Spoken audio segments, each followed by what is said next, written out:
Ako lang nakinabang sa video, kaya di man napapasa. Kaya nga, pinupost niya agad. Masyak na lang tayo, nandun na siya, naka-highlights na. Hashtag followers.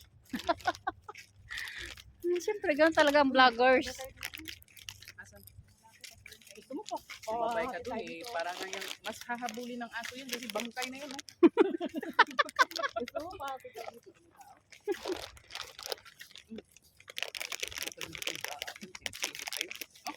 Walang tao.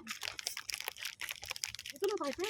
Nakakapagod dumaan dyan. Tingnan yung mga bahay dito, ang gaganda, ang lalaki. Kaya bukas naman ako. Kaya bukas. Video pa more. Buksan mo, kadama. Bisit ka. Syukran. Bahay na to. Dala. Yan. Nagbibigay ng hadiah sa amin pag doon kami sa Misra.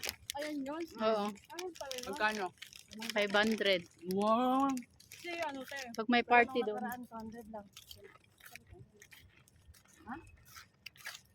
Hindi binigyan sa ano na. Marunong talaga to mag-control kasi binubulong na lang.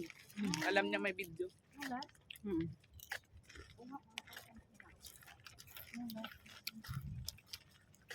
Kain tayo guys. No ba? Hindi naman alam eh. Yan. Dito lang tayo sa video kasi hindi tayo marunong maganyan, di ba? Good girl kami. Sarap. Huwag magtunog dyan, baka may pang-ulam na tayo. May kikik guys. May kikik. May kikik dito sa daan guys. Madaanan pa naman tayo dito talaga pa tayo. Saan tayo magpunta? Kala ko mag-walking lang kayo. Nag-booking nga kami daw. Ano pa sa tingin mo? Nakahiga. Magtarating na kayong dukan. Kami aswang. Yeah. Yung pala yun. Ano yan? Ayun yan? Ang ibon.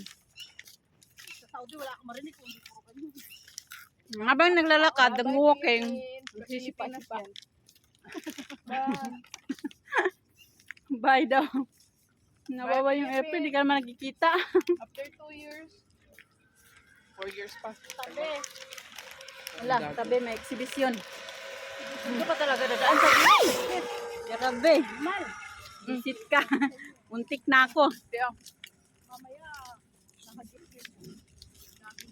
Kanina di ba nakatayo siya? Mabunggo ka sana dyan, buklan ka. Tiyo. Tiyo. Ano? Ako. Ha? Gagayat siya. Mag-toothbrush ka nga uli. Wala ka bang toothpaste? Hoy, dito tayo banda yung aso. Hindi yan nahabol. Tulog na yung aso.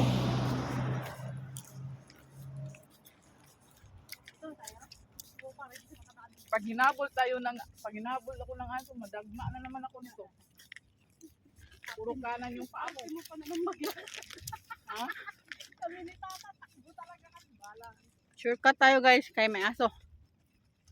Daan Diyan, tayo sa ano, buhangin yan. Nakamedyas. Ipakita mo. Ganito sa Dubai pag hubas ang dagat, guys. Ay, mabuhangin. Oo. Pero Pagpitahin mo. pag taob naman, guys, ang tubig hanggang dito.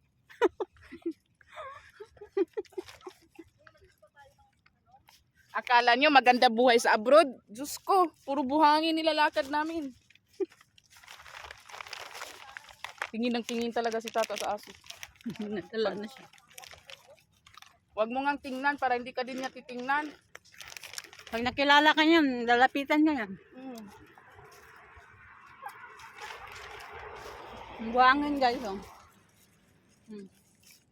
Ang hirap kasi ng mga aso dito, guys, hindi nakakaintindi ng ano ba, Filipino language kasi Arabic sila. Ganun. Ang mga aso, Arabic yan, pati mga pusa. Kaya kailangan na Arabicin mo. Kaya Arabic word talaga dapat para hindi ka kagatin. Lokal ba ng mga pinatilyo? Paano sabihin sa Arabic ang huwag mong kagatin? Kanina to sa ano? Sa Paano sabihin sa Arabic ang huwag mong akong kagatin? Sus, wag sa! Marmol. Tapos yan lang binakita naman doon. Paano sasabihin sa Arabic ang ano, huwag mo akong kagatin? Sige nga. Tawang-tawa siya sa vlog niya. Wala pa namang insulan. Buang. Buang ka tama. Dusmo ka sana dyan. Bungi ka. Doon na si Dalaga. Sabi niya takot yung mga biskara. Tawang-tawa siya sa vlogger niya.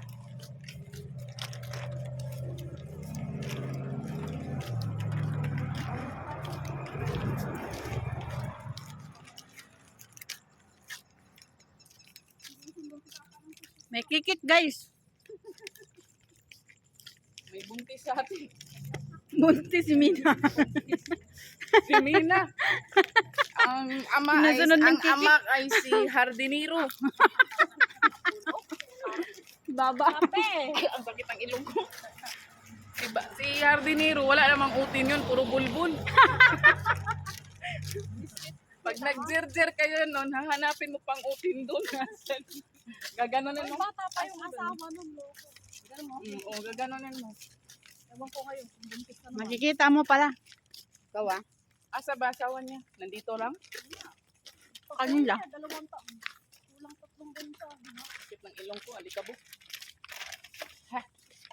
Pwede mo magtapak na lang. Tapak na ng pakat. Bigyan mo ah. Itakbo mo kasi. Bakit naman kasi noon, lagi tayo naggaganit. Tayo naman ayaw. Kasi kaya nung oras naman na kami natatapos. Tayo naman. Meron kaya lang naman, anong maaga? Buti maaga. Dapat